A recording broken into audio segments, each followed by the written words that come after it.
to go. Great. I'm going to go ahead and pull folks in now, and Luke, I'll give you a cue when we are ready to go. Okay.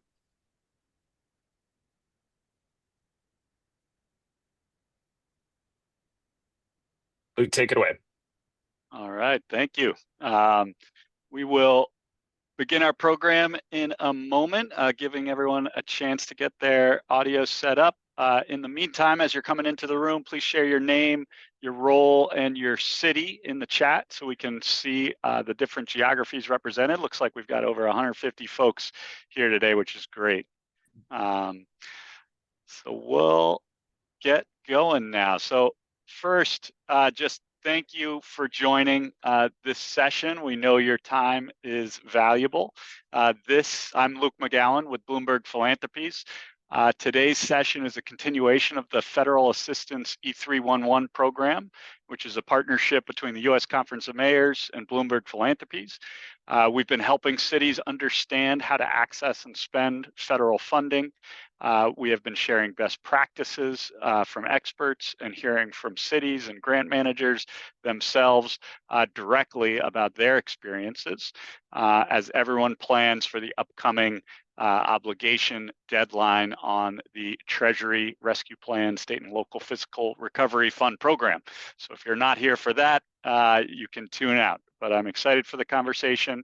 We have a wonderful team from the Treasury Department here continuing our collaboration with them on this program, and they were going to share some of the latest guidance and tools and answer some pre-submitted questions that we've received from all of you. Then our E311, John Higaman from Haggerty Consulting, will share strategies for using revenue replacement and interagency agreements. And then we'll have our friends from the city of Wichita, Kansas, Elizabeth Goltry and Nikki Babcock, who are going to share strategies used by their city to obligate their funds. We'll leave time at the end for our E311 expert, Matt Hansen from Widow Bryant, and for the city of Wichita, just to answer questions that come up during the session. So now I'm going to turn it over to Meera Patel, who's the Director of Strategic Partnerships at the U.S. Department of Treasury, James Bond, Policy Advisor, and Ariana Wooten from the Department of Treasury to take us away. Go ahead, Meera. Thank you so much, Luke, and thanks everybody for being here today. We will continue to drop information in the chat throughout this presentation, so please feel free to look there for any of the links that we're referencing as we move forward. Today, we're going to be covering excuse me, I'm not seeing the slides pulled up on my end. Are you all seeing those? Okay, great. Forging on. So on this slide, you can see our agenda for today's conversation. Thanks so much. We're going to start with some background on the program. I touch on the obligation deadline of December 31st, 2024.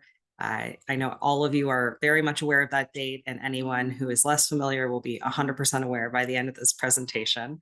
We're going to share some updates on recent reporting data and how you can explore it yourself, and then also give you some more information on resources. So updates to obligation, touching on revenue loss, interagency agreements, and thematic areas like affordable housing, in addition to a new toolkit that we're rolling out. Please note that the statements of the participating entities in this presentation are their own and were not made on behalf of the Department of Treasury. This is intended solely to assist the recipients of SLFRF and should not be viewed as an endorsement by Treasury of the participating entities or their statement. So diving right in, SLFRF was a $350 billion program authorized under the American Rescue Plan, and enables communities to respond directly to the COVID-19 pandemic and build strong, resilient, and equitable recoveries. A little over $45 billion was allocated directly to cities and nearly $20 billion to smaller local governments. And these funds went directly to your communities for projects that you selected as the best response based on eligible uses. Some of you, if you've joined these sessions before, next slide, will have seen the data on this slide. This was published in July on our website and captures our Q1 2024 reporting data as of March 31st.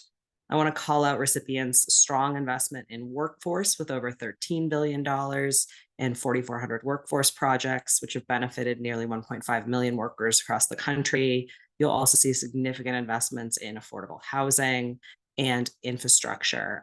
Infrastructure is actually 34.6 billion has gone towards 16,000 infrastructure projects across the country.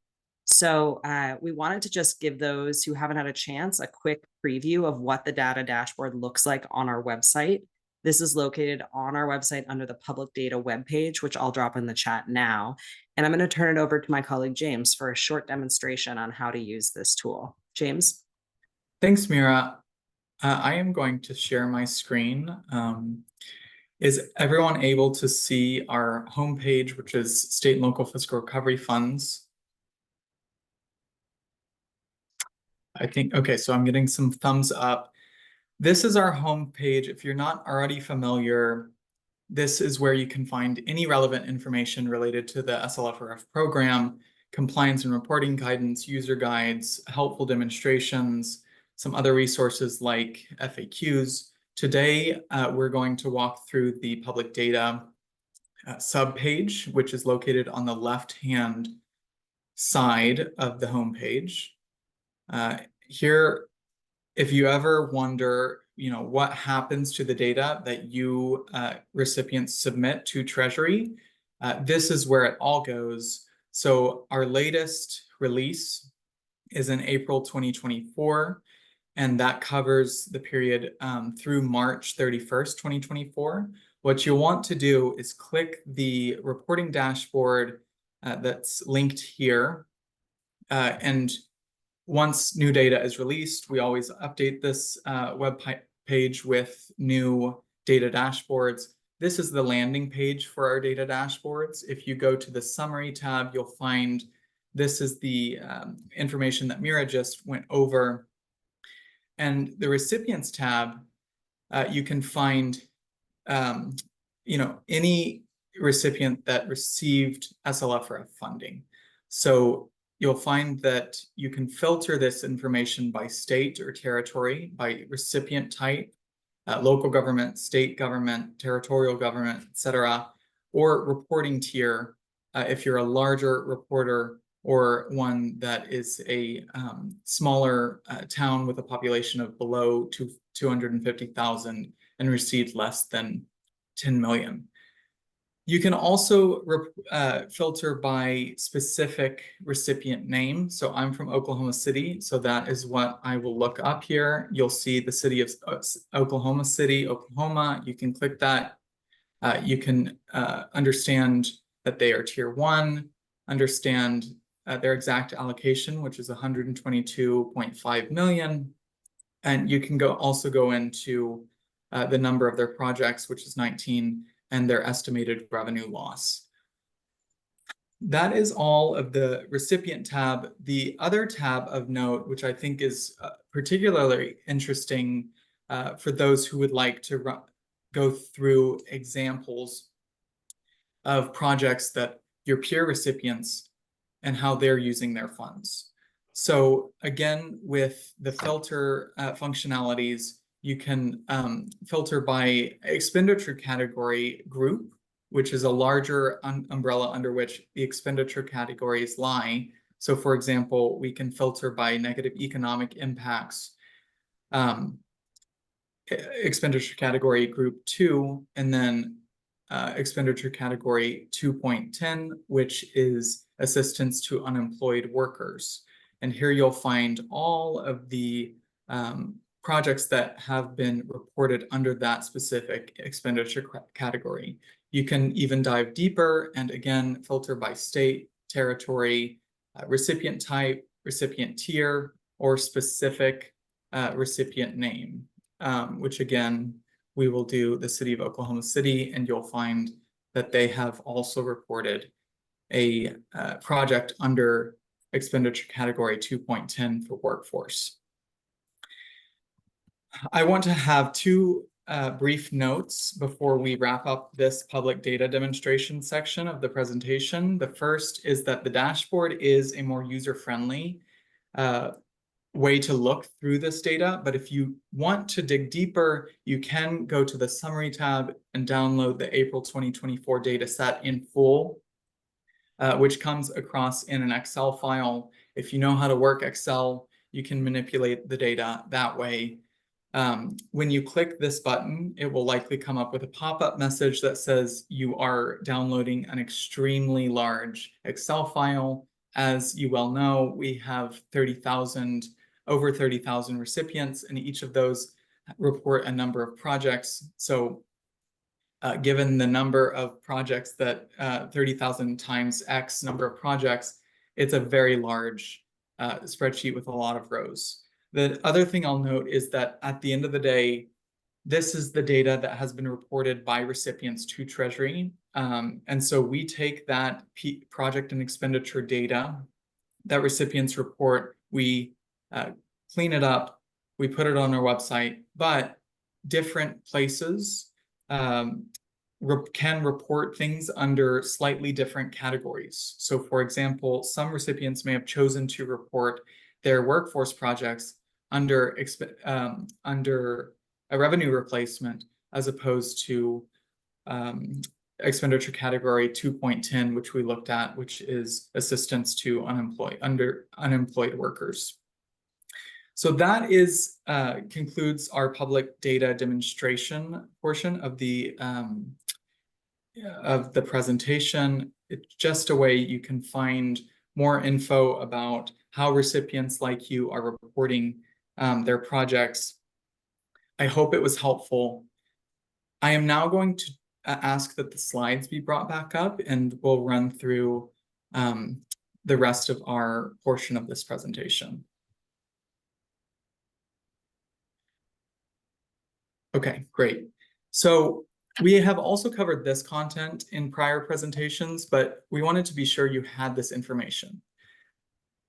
You can scan the QR code in the lower right-hand corner of the slide, which links to our online FAQs and will allow you to follow along as I reference them throughout the remaining portions of the presentation.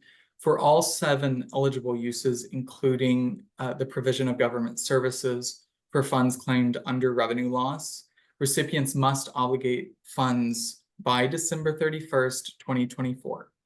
Recipients must expend their funds obligated for all eligible uses except for surface transportation projects and Title I projects by December 31st, 2026.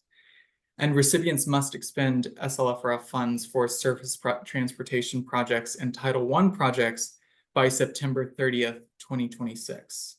Now, what is an obligation? An obligation continues to mean an order placed for property and services and entry into contracts, subawards, and similar transactions that require payment.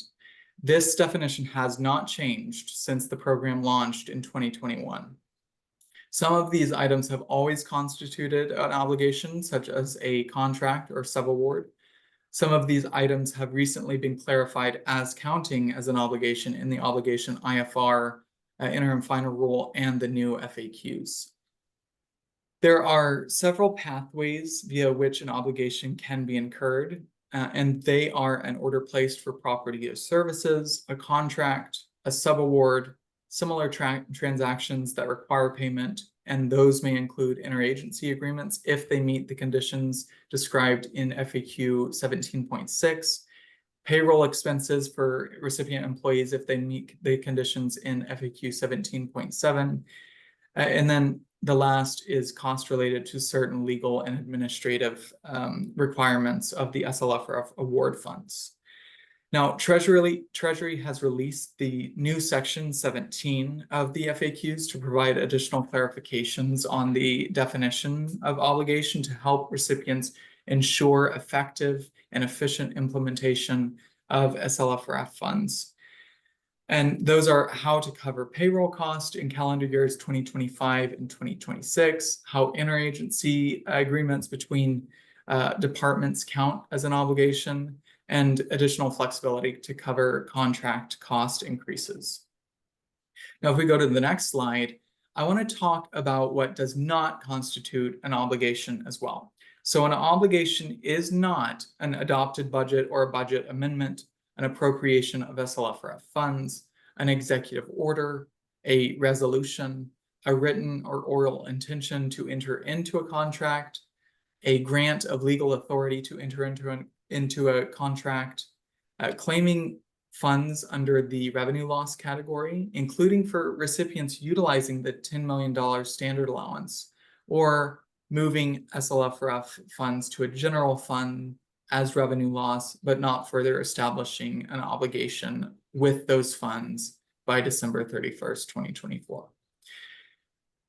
Remember that funds not obligated by December 31st, 2024 will need to be returned back to Treasury. So that date is crucial. If we go to the next slide now, one very important clarification that we do want to make, because we received a lot of questions about this in response to the obligation IFR, is that all SLFRF funds, including those reported under the revenue loss category, must be obligated by the obligation deadline. You can see FAQ 17.15 for this explanation.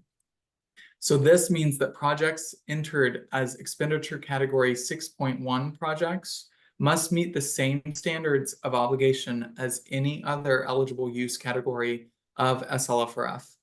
And that is, those funds must be obligated via a contract or an interagency agreement, or one of the other methods I just discussed. In addition, I want to draw your attention to the last bullet point, which explains how a recipient utilizing revenue loss to pay for government services should report the use as projects under expenditure category 6.1. I'm going to read the direct guidance. So, quote, recipients must enter a project description for any project entered under 6.1. Revenue loss project descriptions must summarize the project in sufficient detail to provide an understanding of the major activities that will occur.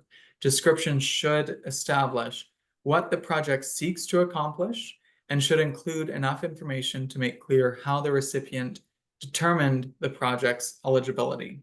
So, to underscore the main takeaway from this slide, all SLFRF funds must be obligated by the obligation deadline, including the definition discussed earlier, including revenue loss funds. Just reporting to Treasury that you have claimed revenue loss does not mean that they are automatically obligated. Now I'm going to turn it back to Mira to discuss interagency agreements. Mira? Thank you so much, James. And I've dropped in the chat our newly released interagency agreement quick reference guide. You can also scan the QR code on the right side to follow along. In FAQ 17.6, Treasury clarified that interagency agreements that meet certain conditions do qualify as transactions requiring payment, and therefore are sufficient to meet the obligation requirement.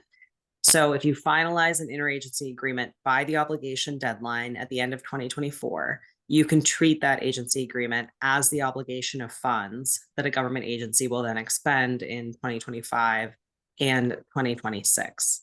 Memoranda of agreement and memoranda of understanding can count as interagency agreements. However, please note that any agreement must meet the requirements that are summarized on this slide and further detailed in FAQ 17.6, which I've dropped in the chat. On the next slide, we have another helpful guide.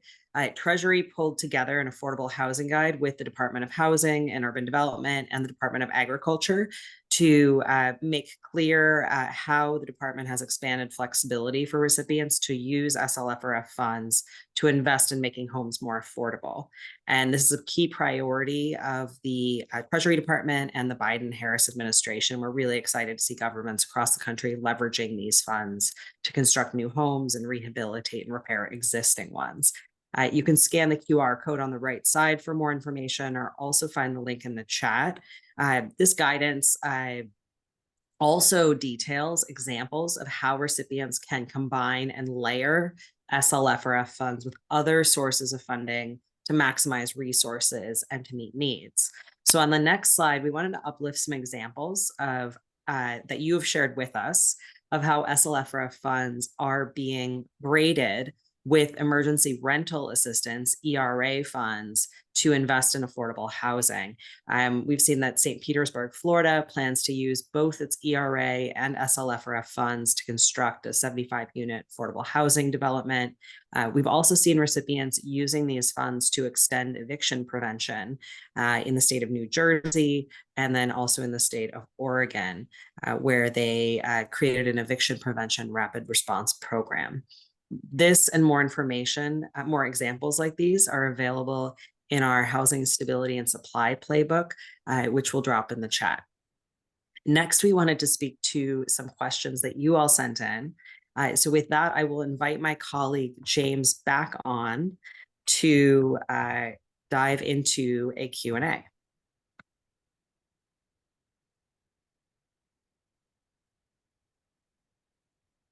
Thank you, Mira. So the first question that we have, I'll read. The city does not have any formal obligation encumber process. Is a motion by the council sufficient to obligate funding for salaries in the next 2 years through 2026 final date? This city can claim everything under provision of government service. So a resolution or an adopted budget does not constitute an obligation. All SLFRF funds under any eligible use category are subject to the obligation requirements, including for funds used under the revenue loss eligible use category.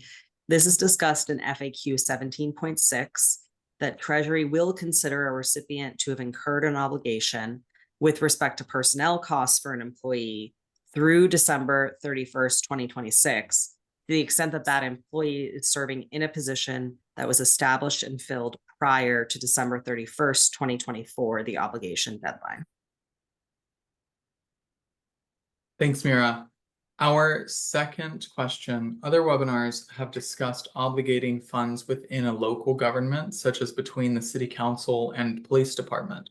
These are not separate units of government. So the city that asked this is wondering, does this still count as an obligation? Good question. As discussed in FAQ 17.6, Treasury considers an interagency agreement to constitute an obligation if it governs the provision of funds from one agency, department, or another part of government to carry out an eligible use of SLFRF funds, among other requirements. The FAQ also discusses other kinds of interagency agreements that may constitute an obligation.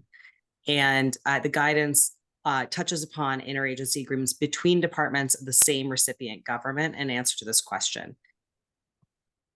Awesome. Our third question, if a city uses SLFRF funds to cover payroll costs under the revenue loss eligible use category before the obligation deadline, does that meet the obligation requirement? Generally, yes. Revenue loss funds can be used for any service traditionally provided by a government unless Treasury has stated otherwise. Prior to the December 31st, 2024 obligation deadline, if a recipient makes a direct payment to an employee, that payment, the amount, would be considered expended pursuant to an obligation. Please remember that a recipient must still report this project to Treasury, as we discussed earlier, and the obligation requirements do apply to funds that are spent under the revenue loss eligible use category, which is detailed in FAQ 17.15. Great. I know we are coming up on time for our portion of the presentation, so I think we have time for 2 more questions. The first one of those is, are interagency agreements meant to take the place of existing awards that have been reported as obligated, or are those only for non-obligated funds? These interagency agreements are one method for meeting the obligation requirements, but if a recipient has already obligated funds via another valid method and reported that obligation to Treasury, the recipient is not required to take any additional steps. And one more technical question from a recipient about actually how to report this information. Can you clarify how to submit personnel cost estimates for projects under the revenue replacement provision, since these estimates are submitted through the subaward template and otherwise go unused for revenue loss projects?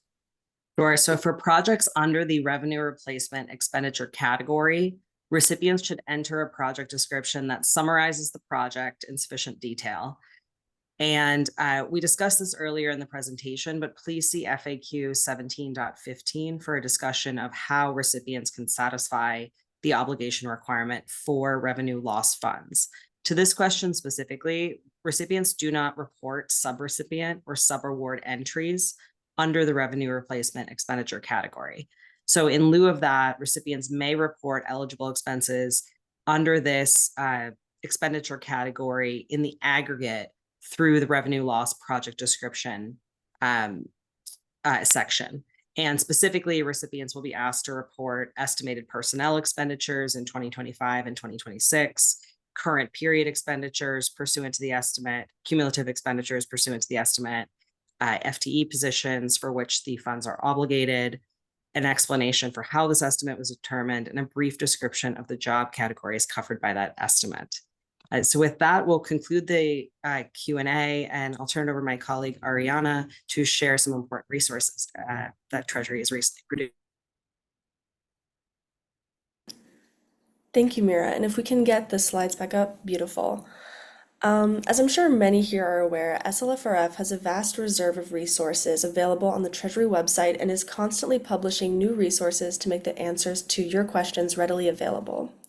With this in mind, we at Treasury have created a resource toolkit to help recipients of all types easily access both new and foundational resources that address common questions relating to SLFRF. This toolkit is intended as a starter kit for individuals who have a question relating to SLFRF but are not sure where to begin. I will now briefly go over this toolkit, but please note that we will distribute this section of the slide deck in the days after the session concludes. The resource toolkit itself is very brief, so it's informative but not too overwhelming for recipients who are looking to find quick answers. Think of it as a toolbox for the most foundational and up-to-date resources that SLFRF has to offer, allowing you to quickly find the information you're looking for and then go as in-depth as you choose. The toolkit has 4 sections, which are Fundamental Resources, Understanding Obligations, Project Expenditure Resources and Best Practices, and Treasury Portal Support. Fundamental Resources includes essential documents like the Obligation Interim Final Rule and the 2022 Final Rule, as well as more accessible resources like the 2022 Final Rule Overview, and of course the SLFRF homepage, which is still the central place to learn more about SLFRF and find the information that you are looking for. Next, we have Understanding Obligations, where you can find Treasury's definition of obligation as well as an array of clarifying resources, including the slide deck from a previous webinar on obligations, which goes through specific case studies recipients may face. Next is Project Expenditure Resources and Best Practices. These resources are for individuals who are looking to obligate and expend that last bit of SLFRF funding before the December 31st, 2024 deadline, and would like help strategizing on what that might look like. Lastly, we have Treasury Portal Support, which of course is to help those who are running into technical difficulties in the Treasury portal. The resources listed in this toolkit are not comprehensive of all SLFRF resources, but we hope that you will find it useful as you prepare for the upcoming reporting deadlines. And of course, you can always visit treasury.gov/SLFRF or email slfrf@treasury.gov for more information. Thank you, and I'll hand it back to my colleague Mira for the remainder of Treasury's portion of today's presentation. Thank you so much, Ariana. And I've just dropped into the chat where you can find all this information, ways that you can reach out to us if you do have questions. And we're just very grateful again to U.S. Conference of Mayors and the Bloomberg Philanthropies, and to you all for joining us here today. Thank you so much. Right. Well, thank you to our colleagues from Treasury for that wealth of information. Mira, James, and Ariana, thanks so much. We'll now turn it over to our next speaker, John Hagerman from Hagerty Consulting, is going to share some strategies for allocating funds in revenue replacement and interagency agreements. So, John, I will turn it over to you. Great, thank you, Luke, and good afternoon, everyone. If you could flip to the next slide. I'm going to be covering, as Luke mentioned, level setting around revenue replacement and interagency agreements, building off of much of the guidance and good recommendations that Treasury shared previously, but also discuss some specific strategies that many of our clients and you all are taking to ensure you're meeting the upcoming obligation deadline and setting yourself up for success over the next several years of SLFRF administration. You could move to the next slide.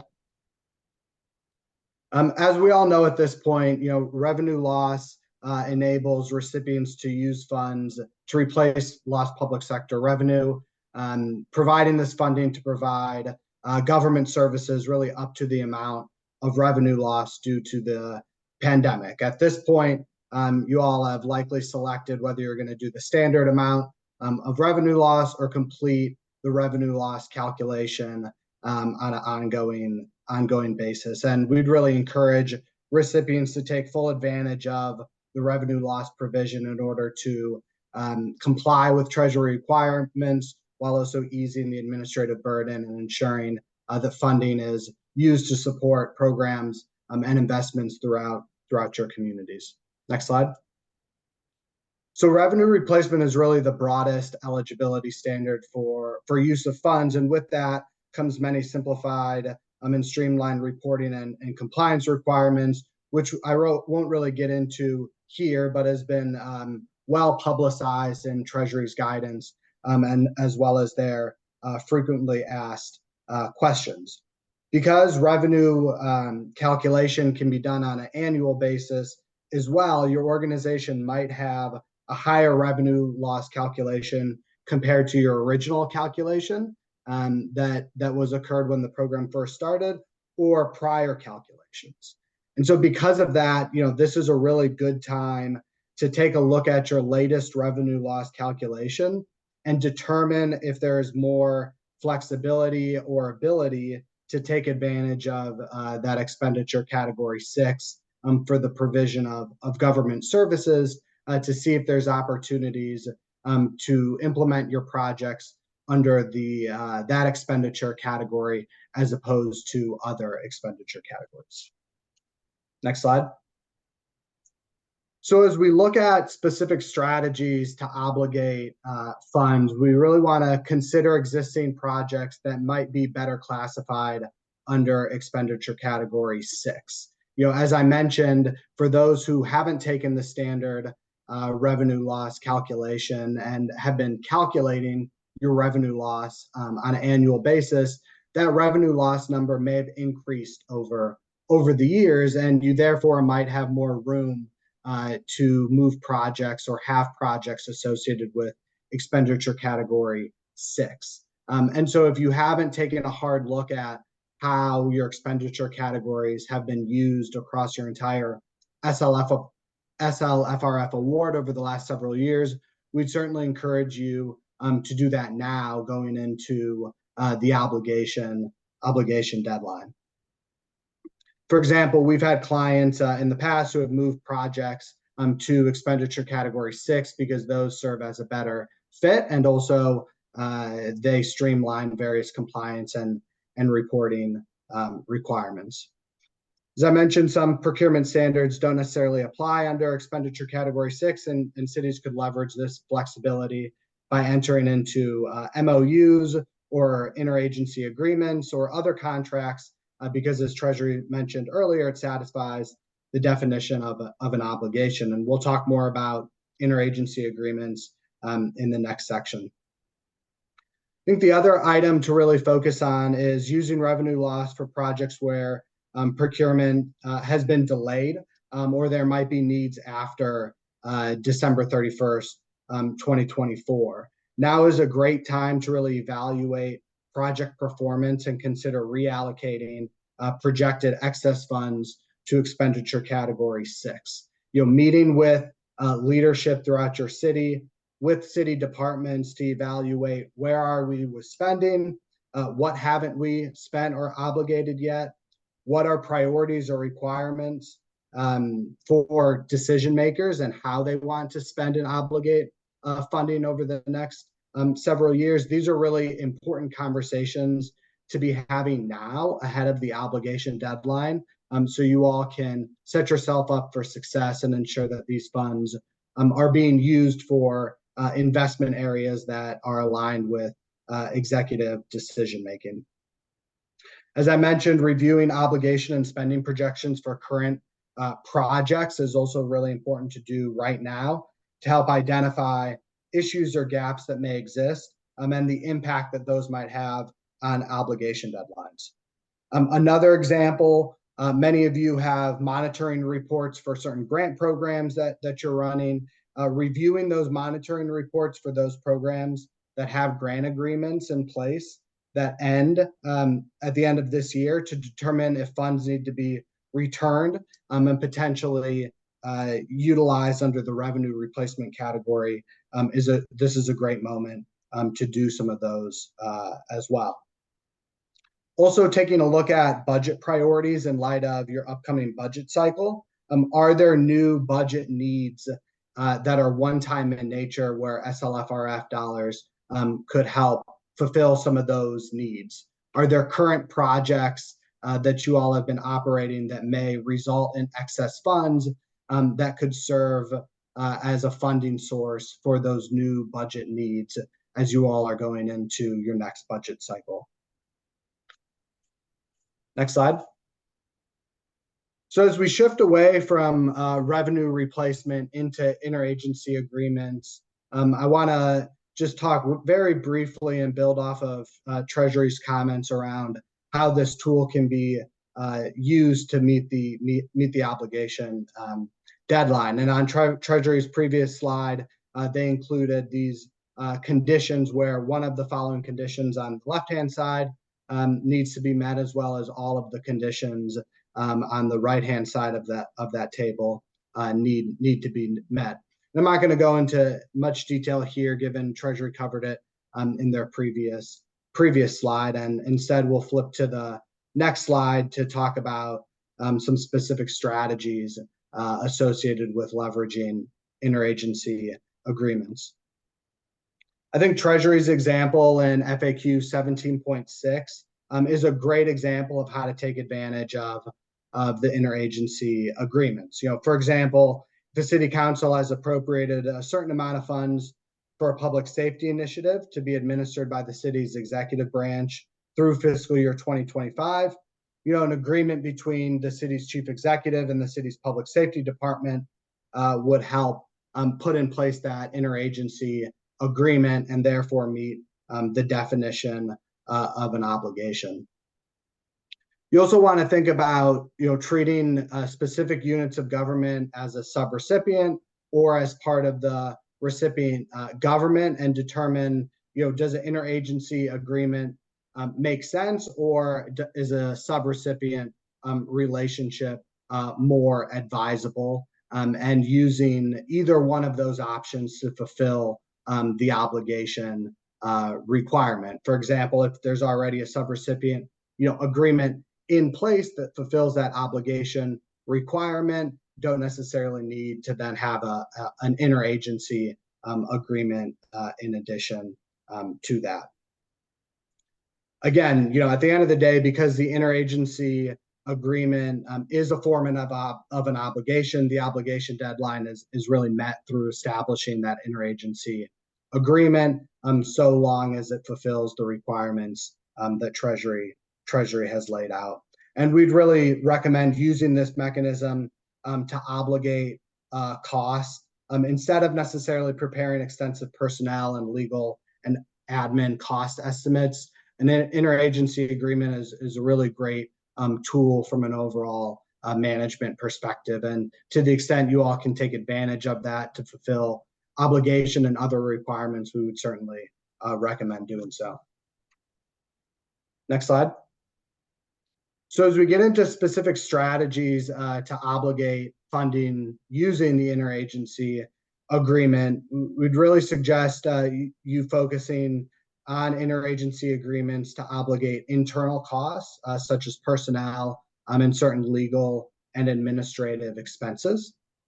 You want to consider reviewing existing subaward relationships with units of your government to determine if perhaps an interagency agreement may be feasible or advisable in lieu of a draft subaward relationship. Again, if you're down the path of already having established these relationships, they meet the definition of a subrecipient, might not make sense to necessarily change course, but many folks are in the process of establishing subaward relationships still.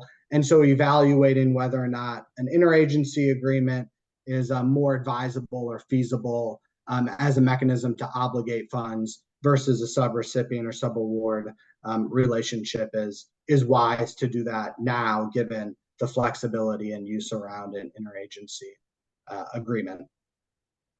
You also want to consider using interagency agreements to obligate costs for projects that may be behind or delayed due to unforeseen circumstances, or where procurements are still pending, right? This is a great opportunity to have a really honest conversation with procurement to take a look at where are we with timelines of our procurements, and are we on track to procure goods and services in order to meet that obligation deadline, and being honest that if that is a risk to potential delay, working now to put in place an interagency agreement and moving to a plan B to both meet that obligation deadline, but also to set yourself up for success over the next several years. Additionally, modifying or supplementing existing MOUs or interagency agreements to ensure that they meet the requirements described by Treasury is really important. Some of these agreements might have existed before additional guidance came out, or frameworks of them might have existed prior to additional guidance, going back to those existing MOUs. And if they are going to be used as an interagency agreement to obligate funds, making sure that they do meet Treasury's requirements and definitions of what needs to be in those interagency agreements is really important. Additionally, ensuring that those interagency agreements clearly delineate roles and responsibilities related to project activities and grant administration. That last bullet is really important because in addition to making sure the interagency agreements meets Treasury's definition, it can also be a tool for your own internal administration to clarify what agencies are responsible for what grant and program management functions and activities. This is really important when it comes to internal controls, and taking this moment to both define, refine, and verify those roles and responsibilities between city departments can also support closeout preparation and audit readiness. This would enable you to have a conversation now with city departments so they understand what documentation or other requirements or other information they might have to provide you as we move into closeout and audit over the next several years. So, in addition to having these conversations to put in place interagency agreements to obligate funds, really using the conversation to have a broader discussion around roles and responsibilities and around program implementation over the next several years is going to be very important. So with that, hopefully this has given you a few strategies and tactics to consider as you look to maximize revenue loss and also look to meet the obligation deadline at the end of this year. With that, I'll turn it back over to the Bloomberg team for the next portion of the presentation. Right. Well, thank you so much, John. Really appreciate it. Now to turn it over to perhaps the heroes of the story, folks in city government, in local government, who are doing the work of figuring out how to use these strategies, obligate these funds, and get these dollars moving. So I'm going to turn it over now to Elizabeth Galtrey and Nikki Babcock from Wichita, Kansas. Elizabeth, take it away. Great. Yeah, I'm Elizabeth and Nikki's here. Nikki, do you want to introduce yourself? Hi. And we've like you all, we've been working on ARPA for quite a while now. And so as we're in the final countdown for our obligations, we're just going to share some things that we've learned along the way. One of them is when you received your initial award notification, you probably did some strategic planning. And just remember, even though this final countdown period might get a little stressful, just continue to remember the goals and objectives that you had from the outset. Also, just keep on another objective a lot of people have had from the outset that has been mentioned today is to direct those funds to one-time uses. Leverage your revenue replacement calc. We've already talked about that. Partner with external agencies. And then look, as you are at the end, we'll talk about looking at your process for cash financing some existing projects that maybe don't have final funding. And while you're doing this, keep an eye on your governing body calendar. At this point, our goal is to have everything obligated by our November 18th meeting. There's a lead time to get things on our agenda, and then some of these contracts might be a little complicated. So keep an eye on your calendar so you have time for contract review. So today we'll share with you some things that we've learned about partnering with university public service organizations that might exist in your state, community foundations, community partners, and also on wrapping up funding some capital or maintenance projects. Off to you, Nikki.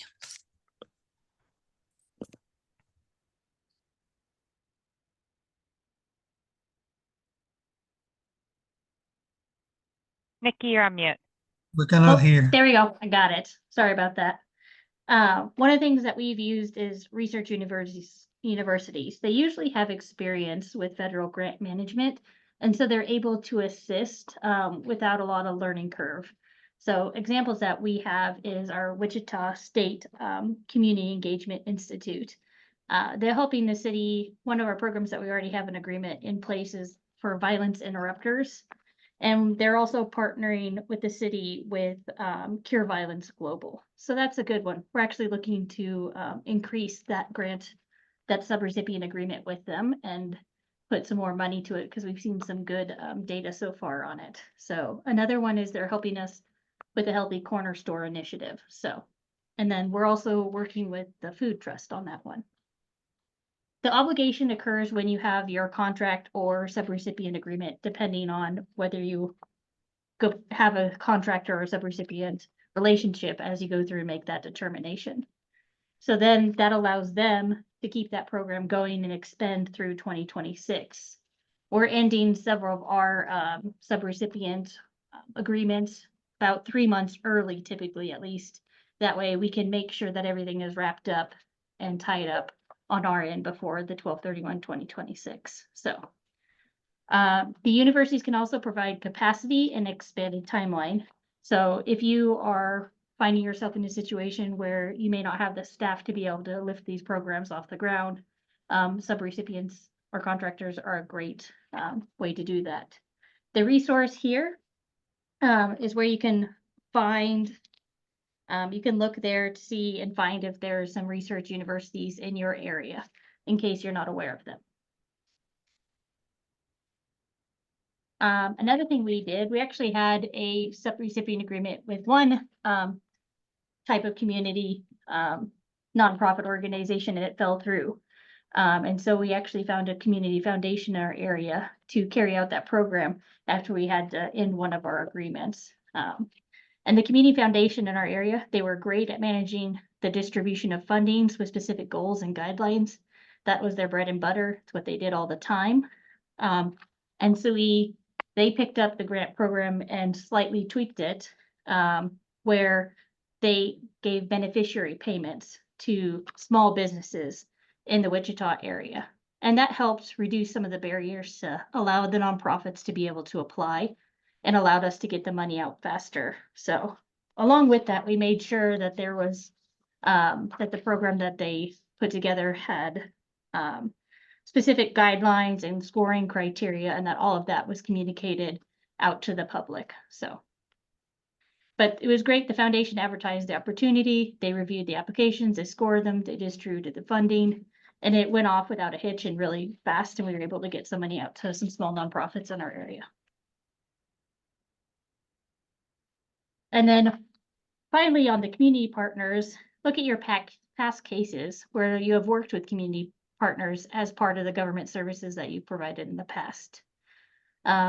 It's always good to make sure that those tie to the U.S. Treasury and your city's objectives or governments. But we're using them in 6.1 category. We actually had quite a bit of revenue loss, and so that gave us a lot of flexibility. A couple of them are, as we did with the Child Advocacy Center. We're building a multi-agency building, doing an expansion.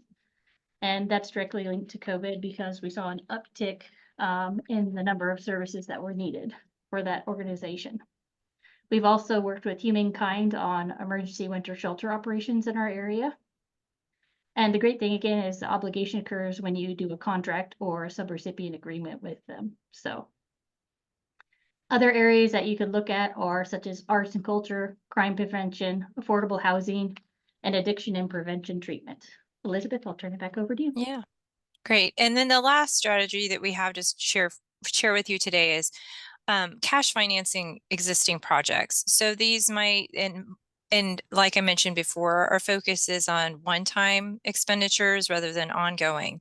So these could be things where you've already encumbered funds, but you had planned on funding them in a different way, or you can encumber quickly. Some examples, I know that there's different financing different rules in different states. We actually fund our projects in arrears, so we're really well positioned to do this.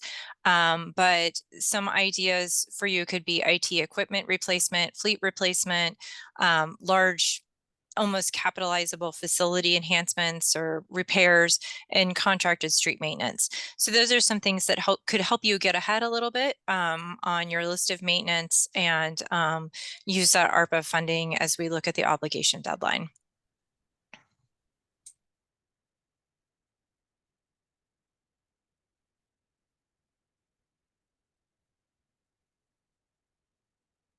Great. Well, thank you, Elizabeth and Nikki. Super helpful to hear those strategies and how you've implemented them. Now we're going to turn it over to someone who needs no introduction, Jamie Lavin, to help facilitate our Q&A that we've been receiving.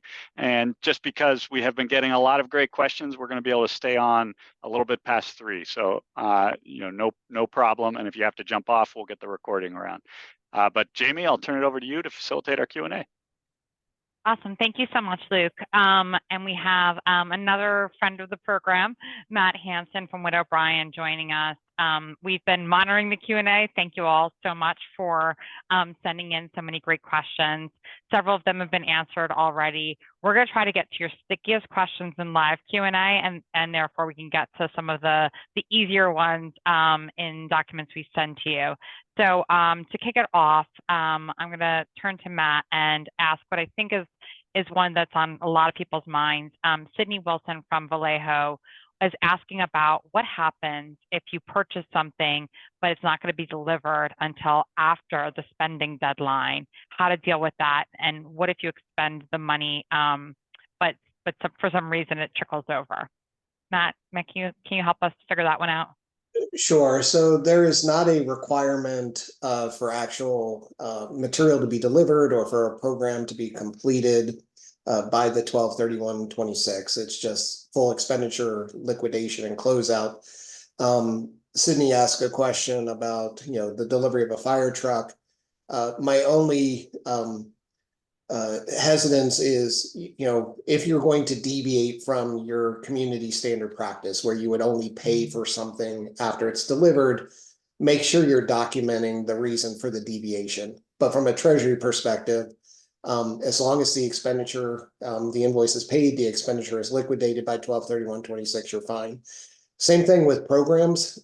Programs, that might be, partially funded by the ARPA dollars, they can continue to wrap up or continue indefinitely beyond that. With a program, though, or a large-scale project, it's a good idea to chunk those into phases. So if you're able to say, phase 1, mobilization, or phase 2, in-ground infrastructure development, to have phases that would wrap up with the ARPA funds, so you're not exposing the entire project to federal flow down requirements, but no, there's no reason that materials have to be delivered or programs have to be wrapped up by 12/31/26. Great, thank you. And while we're answering these, I'm also going to call for the poll, since I know some of you do have to leave at the 3 o'clock hour, and I don't want to miss getting your input. So we'll put up the Zoom poll while we're talking. The next one is how to deal with some payroll issues. So Bess Earl from Milwaukee asked, how do you obligate payroll in expense category 6.1? And there were a bunch of other sort of questions about how to deal with payroll. Sure. So payroll typically gets obligated and expended at the time payroll is processed. That is obviously problematic for payroll that's going to occur in 25 and 26. And that's where Treasury has really given you two options. One is the expenditure methodology, where they've allowed you to estimate what that payroll will be beyond 12/31/24, so you have the obligation in hand. Or the other option is to use an interagency agreement. So as an example, you could have an MOU or an IAA between the city manager's office and the fire department for 25 and 26 payroll, and that MOU IAA will serve as the obligation, and then the expenditures will happen incrementally as payroll is processed in those 2 calendar years. But whether you're doing it under revenue loss or any of the other expenditure categories, make sure you're picking one of the 2 obligation strategies, either the estimate or the IAA. And with all of this, we're talking about obligations that will occur beyond 12/31/24. If you've already processed payroll, that obligation expenditure has already happened. We're talking about stuff that'll happen in calendar years 25 and 26. Great.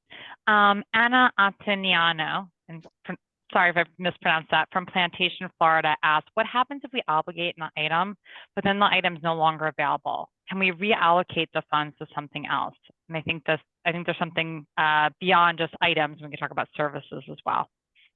Sure. So here's an area where Treasury has really given us some incredible tools. With a lot of grants, you're just kind of out of luck, but not with the ARPA state and local fiscal recovery. So in particular, Treasury FAQ 17.17 talks about this. But if an item is unavailable from a vendor, you can enter into a new obligation, a new contract for essentially the same item or material. And if the item's unavailable and you want to go in a different direction, you can reallocate that funding to another activity for a project that had an obligation that occurred before 12/31/24, and they've given examples of cost overages and that sort of thing. So a lot of tools here. Most of them are spelled out in that FAQ 17.17. Great. Moving right along. We got a question from Christian Garcia, Providence, Rhode Island. Specific to the definition of obligation, does a signed purchase order alone without a contract satisfy the definition of an obligation? So the answer is yes, no, or maybe. So a PO can certainly count as a form of obligation. This is where you're really going to want to look at your own procurement code. So if your own procurement code requires a contract to be in place for a PO to be issued against it, you're going to want to make sure you go through those steps. But a PO, generally speaking, would be a form of obligation as long as it's in compliance with your local entity's procurement code. Great, and Tanya Latin, I think that also addressed your question. So the next one we have is from Austin, Texas. The deadline from Benita Jaswal, the deadline to report estimates for FY 25 and 26 for administrative and legal costs was July 31st, 2024. What if we have additional estimates that were not included in the July report filed with the Treasury? Can we add it to a separate quarterly report? And can we move the ARPA funds allocated to one program to another under ARPA? I think we've answered the second part. So my answer to the question is, one, take Treasury up on their assistance or their offer for the one-on-one, kind of Q&A. That being said, Treasury has been consistent with saying, please include updates, corrections, changes to future reports. And my assumption is they would say the same thing here, that to include those estimates in the next subsequent report. If you have any concerns at all, you can always fall back on the MOU IAA methodology to make sure you have that obligation. So if you don't get a definitive response from Treasury one way or the other, or if you have any hesitancy at all, just go ahead and issue that MOU between the two city departments, and you check that box. If for some reason the estimates included in a subsequent report wouldn't count as an obligation. Awesome. Let's stay on this reporting thread. Janine Garrity from Summers, New York asked, we have projects from 2023 that were completed but not reported in the project and expenditure report in April 2024. Can we retroactively include these projects when we report in April of 25? Yeah, 100%. And Treasury would strongly encourage you to do so. What you can't do is go back to those previous reports, open them, and make the corrections. Treasury really limits that to a case-by-case limited basis. What they encourage you to do is on the next open reporting period to add projects, make any changes, updates, etc. But it's really important for you to go through that step of including those projects that have already occurred in the reporting. Treasury shared with us a little bit about their reporting, their Power BI dashboard and their reporting dashboard. So they want as complete a data set as possible. Great. Bill Allen from Pike County asked, we have dedicated funds for some grant projects that we have been awarded. Not sure if that was a question. But how do people deal? This is a question I am hearing a bunch, is that if I've already sort of finished my project, I've already obligated the money, do I have to keep reporting on it? So the answer is yes. You do need to keep reporting on it. I mean, the great thing about the Treasury reporting is it's it's pre-populated, so you're not having to do complete data entry each and every time. So if you have no changes, no updates, the reporting is pretty simple. My one cautionary note to folks that say, I've already obligated everything, I've already expended everything, I've reported on it. That's all great. Make sure you have that supporting documentation. Make sure you have, you went through the additional steps, with something like payroll. Our definition of obligation with payroll is a report from our payroll system. Our definition of expense for payroll is a output from our payroll system. We're talking about two separate things. There's reporting on obligations and expenditures, and there's documenting that those obligations and expenditures actually occurred. So make sure you've gone through that extra step. Hopping back to our reporting thread, Abigail Stone from Northampton, Massachusetts asked, how should we report obligations for projects under $50,000 in our quarterly compliance report? It currently does not allow us to create a subaward for an amount less than $50,000, but we have ongoing projects that we need to obligate before the deadline. Not an easy question, because it depends on if it's under the revenue loss category or the other expenditure categories. If it's under revenue loss, you don't report on subrecipients vendors at all, so it's just lump sum obligations expenditures.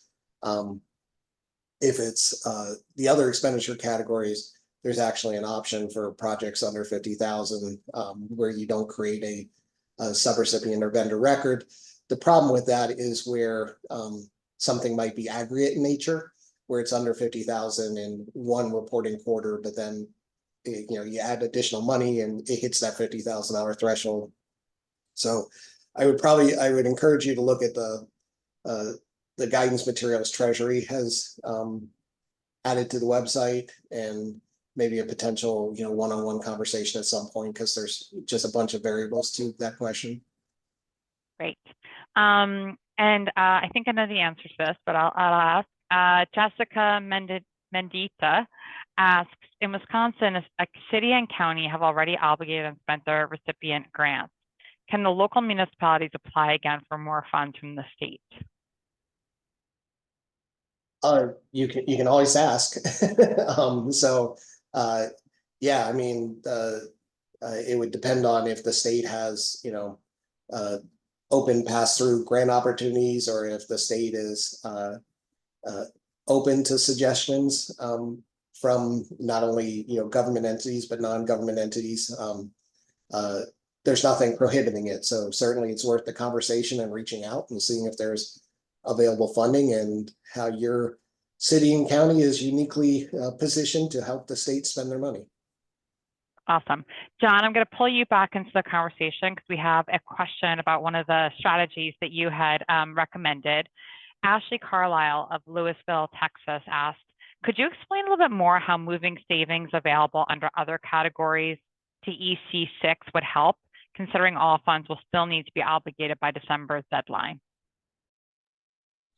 Yeah, great question. I think this is a good example of if there are projects that are underway from an implementation standpoint where you're going to see excess dollars remaining, isolating what those dollars are and thinking about what additional projects they could go towards ahead of the obligation deadline, right? So it's still having to meet the obligation deadline by the end of this year, but if there are projects that have been completed or have already been implemented, or perhaps you don't expect spending to occur at the same pace than what was originally projected, making sure you're being proactive around what those excess dollars could be. It's really excess dollars as opposed to savings, and then obligating them ahead of that obligation deadline. And to the extent you're able to do it under revenue loss, that just gives you additional flexibility as well. Great, thanks, John. Pauline, I see your question in the chat about the purchase orders. We'll send her on the recording because Matt talked about how to use purchase orders as long as they're in line with how you normally obligate funds. Next question is from Antonetta Apostolakos from Miami-Dade County. And she was asking about if the county has already used all of its SLFRF, they still need to continue calculating loss every new year. And then also, does the recipient need MOUs with its internal divisions to cover personnel costs under revenue replacement? Matt, would you take those? Sure. So as far as the revenue calculation, if you've already calculated enough revenue loss in prior fiscal years to meet your total award allocation, there's no need to continue calculating into next year. So it's not like a calculation in 23 would impact negatively the previous year's calculation. So once you reach your award amount or whatever you're trying to accomplish with revenue loss, you can stop the calculating. As far as the recipient needing MOUs with internal divisions, so again, two different issues here. One is obligations and expenditures that have already occurred, making sure that you document, what you consider an obligation, what you consider an expenditure. So is that, something being generated by your payroll system for personnel cost under revenue loss or under any expenditure category beyond 12/31/24, yes, you still need to obligate it. You have two methodologies. One is through the MOU IAA strategy. The other is through the estimation strategy. But yes, you do need to take that additional step to obligate into 25 and 26. Great. We got a question about templates for MOUs. Is that something we can share? I shouldn't be asking this live. I'm sure City of Wichita has some templates. We have templates. We can talk offline about providing some samples. I'm sure John from some of his clients. So happy to share those templates. Great. We got a question from Maricel Canales. The category 3.1 eligible for estimate obligations for FY25 and FY26.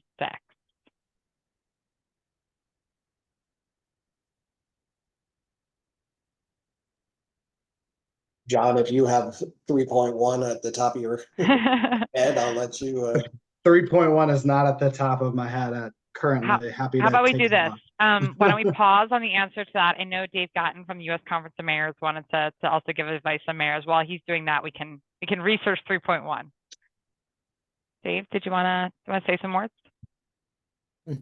What I was putting in the chat is I think we would be interested in knowing what future E311 sessions on the SLFRF would be most useful to you. Would it be, as you continue to work to meet your obligation deadline, sort of a repeat of today's session, perhaps more oriented to the Q&A? Or would you like to see something different? But I think we are committed with Bloomberg, I'll sort of speak for them, Jamie, to doing whatever it takes to get you over the finish line here, because as you well know, our success in this will determine whether future SLFRF legislation and funding is possible. So please get back to us, and I'm going to put our email in the chat here. Thank you. Great. Thank you, Dave. Are we ready to come back to 3.1? Sure. So it's early childhood learning loss. And I would, for a programmatic activity like that, I would strongly encourage an MOU or an IAA. That's, the estimation approach is really intended for grant administration, monitor and close out, single audit. I mean, where it's a specific programmatic activity like early childhood learning. There's lots of reasons to have an MOU or interagency agreement in place, not just to satisfy obligation purposes. And Marisol, if you continue to have questions about it, please fill out our form requesting a one-on-one consult, because it seems like it might be the kind of thing that would benefit from a little more time. We're going to wrap up soon. I'm going to take one or two more questions. I've seen that there's a question about if a town or a city is a subrecipient from the state of SLFRF funds, because of the subrecipient, are they considered obligated, or did they also need to file forms? The obligation occurs at the time the state subawards the money to the local government agency, so they don't have the same 12/31/24 obligation period. That gets tricky though, because they're managing their own direct allocation as well as a pass-through subaward allocation from the state. So they just need to be really careful to make sure which pot of money they're looking at. Great. And Camille, I see your question about how do we know if the state has used all of its money. James earlier went over the Treasury reporting portal with us, which will be circulating around. If there are additional questions, Treasury would be best positioned to answer how states are doing on distributing their funding. And then I think one of the last questions was from Kim Reeb. She had asked if their community development department is doing a housing initiative, if they have a contract with the community development department and the city council that abides by IAA terms, does that count as an obligation? And in brackets, to ourselves. If a contract has been levied, then yes, it meets the obligation purposes. So no concern there. Marisol just clarified that 3.1 is public sector workforce. I apologize for that, but my answer is still the same. I would still recommend an MOU IAA. And as far as the question about how do you know if a state has spent all their money, yes, the Power BI dashboard, we're expecting the next release of data that goes through 6/30 anytime now. But also Treasury has a listing of all the annual reports for each state. And that probably is as helpful as possible. So even if a state is not showing fully obligated, their annual report will likely show where they're planning on spending funding.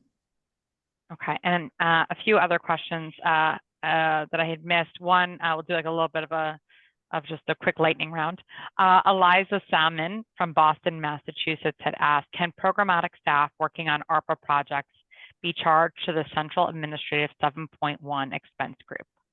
I would not recommend it. If they're programmatic in nature, I would separate it. That programmatic staff should be treated as a programmatic cost and not mixed with the admin activities. Amy Brouse from Upper Merion, Pennsylvania. Can we revise an annual report that was already submitted? Treasury doesn't. You can if it's a quarterly, well, an annual report for a smaller jurisdiction that only reports annually. Treasury doesn't want to reopen and have you revise. They'll want it to be on the next subsequent report. So the whole idea of editing or revising really isn't on the table. It's making those edits and changes in the next annual report. Great. Amelia Merchant from Roanoke, Virginia asked us, is it correct that using funds for the purpose of grant matching requires that the grant activity meet ARPA provision approval? No, please remember that ARPA funds, state and local fiscal recovery funds, can only serve as match if they're under 6.1. So if they're revenue loss funds, and at that point they're considered the same as your general fund allocation. So it doesn't have to be a ARPA eligible project. The couple things you want to consider is, one, it's under 6.1, the source of the match, and two, that the other federal program has not put out guidance saying that the ARPA funds cannot be used as match. There are a handful out there where they've made that statement, but the match, to service the federal match, has to come from expenditure category 6.1. Okay, our last question. And thank you, Matt and John. This is like a lightning round. Janina Jewell of Euless, Texas asked, are sub-awards the same as contracts? They are not. So they are governed by very different parts of the federal uniform guidance. So when you're looking at entering into a financial relationship with a third party, step one is really determining what that relationship type will be. Is it a contractual vendor relationship where an entity is going to provide a good or service back to you? Or is it a programmatic activity where a subrecipient organization is going to have a certain amount of independence and authority to deliver a program? There's some great resources out there. AGA and others have subrecipient versus vendor determination checklists to help you think through the relationship type. But they are very different things. Really, the only couple things they have in common is they serve as a form of obligation. That's good news, regardless of which path you go down. And regardless, you still will have a fiduciary responsibility to oversee either that contract vendor relationship or that subrecipient relationship. Awesome.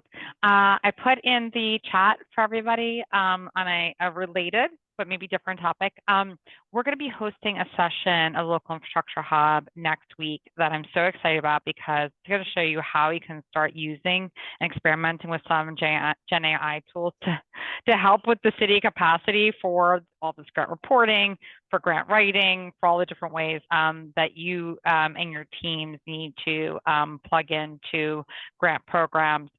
So please do register. And back to Luke. Thank you. All right. Well, thank you to everyone, all of our speakers from Team Treasury, Team Wichita, John from Haggerty Consulting, Matt from Witt O'Brien, of course, Jamie for always leading an excellent session. But most of all, to all of you, you've stayed after class, so we appreciate you sticking around for us. We'll get all these resources out to you, and we will continue to offer these sessions, as long as there's demand for them. So keep letting us know what you need, and we will see you all again soon. All right. Bye, everyone.